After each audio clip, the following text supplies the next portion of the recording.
বর্তমানে রাজনৈতিক কারণে কারাভোগ করতে হলেও ইমরান খানকে বিশ্ব চিনেছে তার ক্রিকেট প্রতিভার কারণে। তার নেতৃত্বেই 1992 সালে প্রথম বিশ্বকাপ জয়ের স্বাদ পেয়েছিল পাকিস্তান।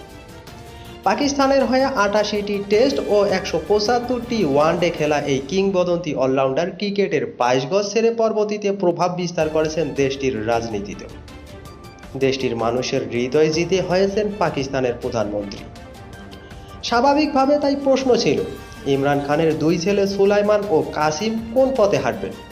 কেরিয়ার হিসেবে ক্রিকেটকে বেছে নেবেন নাকি বাবার রাজনৈতিক পরিচয়কে কাজে লাগিয়ে রাতারাতি বনে যাবেন রাজনীতি?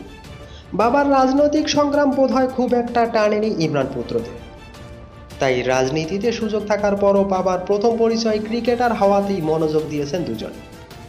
সম্প্রতি ইমরান খানের দুই ছেলের ছবি ইনস্টাগ্রামে পোস্ট করে তার মা জেসিমা গোল্ড স্মিথ ইঙ্গিত দিয়েছেন তেমনই। 1995 সালে ব্রিটিশ লেখক জেসিমাকে বিয়ে করেন ইমরান। 1996 সালে তাদের ঘর আলো করে জন্ম নেয় সুলাইমান ঈসা খান। এরপর কাসিম খান জন্ম নেন 1999 সালে। বর্তমানে যুক্তরাজ্যে অবস্থান করেছেন তারা। সেখানেই ক্রিকেট খেলে সময় কাটছে ইমরানের দুই পুত্রের, যা সামাজিক যোগাযোগ মাধ্যমে শেয়ার করে জানিয়েছেন জেসিমা।